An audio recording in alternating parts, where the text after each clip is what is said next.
Hello? Hi, Hi. how are Hi. you? I'm good. How are you doing? Awesome doing. Thank you so much. Yes, yes, Thanks for yes. coming to our event, and it's making so colorful after seeing Oh, you. pleasure is all mine. So what's going on? Please tell me. I'm sorry about the time confusion. First I thought I'll come off at That's okay. That's 7:30 and okay. then Yes.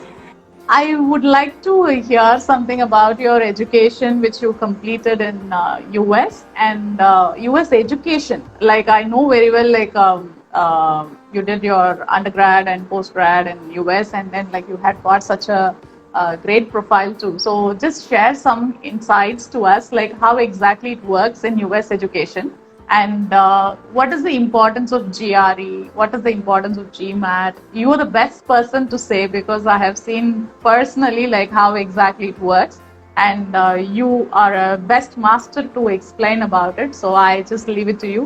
Please take sure. over from here. So for those of you who are here and don't know, I used to teach GRE GMAT as well over here in India part time after I finished I mean, while I was doing my masters and while I was, finishing also, I used to come during vacation and start, and then I continued part time. I used to teach on every weekend. So, I think what's நமக்கு வந்து யூஎஸ்ல வந்து எஜுகேஷனை பார்த்தா obviously it's world class, it's great.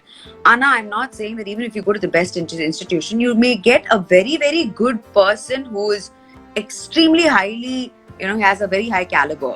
And are not necessarily a great teacher also.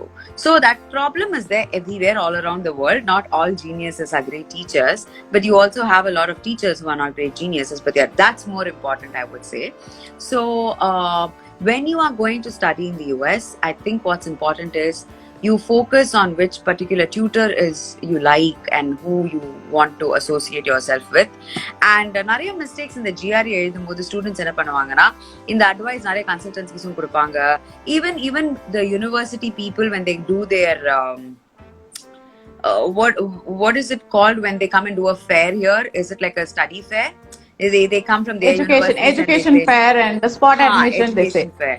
So they also say get in touch with the professors there before you go itself, so that you know, and writing your SOPs on the time you have to type and all.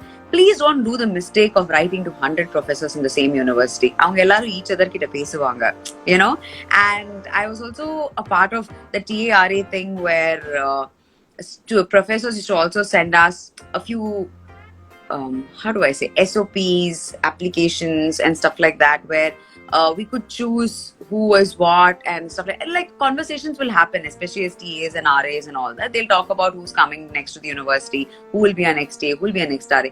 Please don't write to all the professors. Please pick and choose one person from one university. That's very important. Okay, and maximum two. Also, don't apply to multiple departments at the same time. Thinking idillana adu may not work.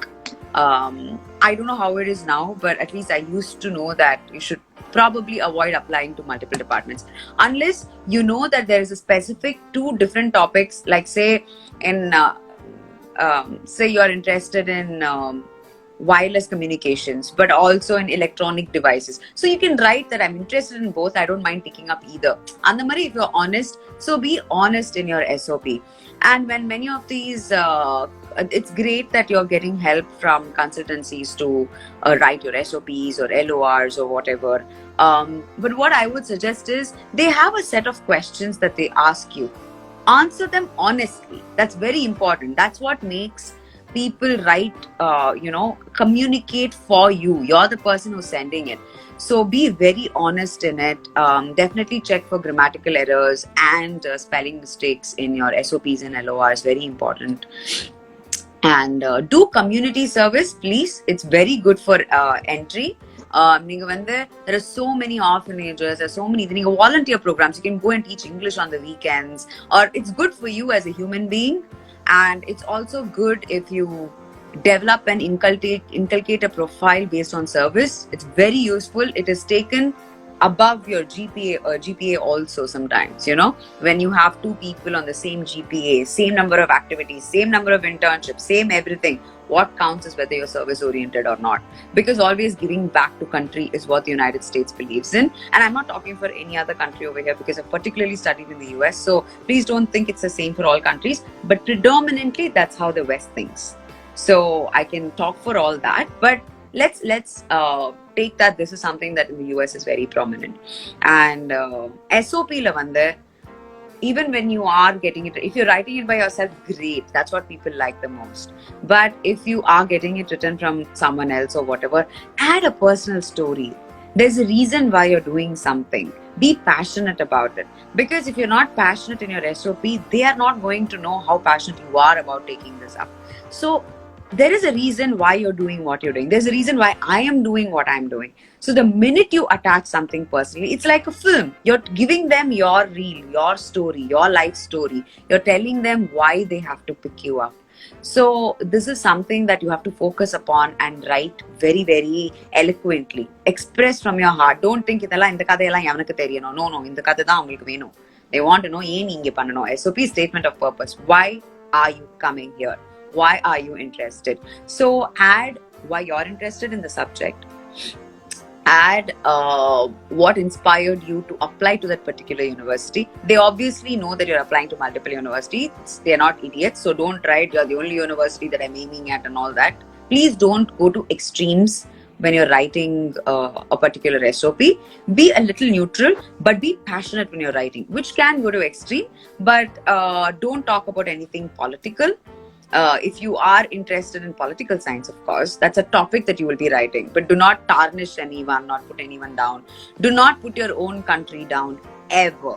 They will not appreciate it. If you can't respect your own country, you're not going to respect another country. So don't say America is better than India and all that crap, please. Don't write all that jazz.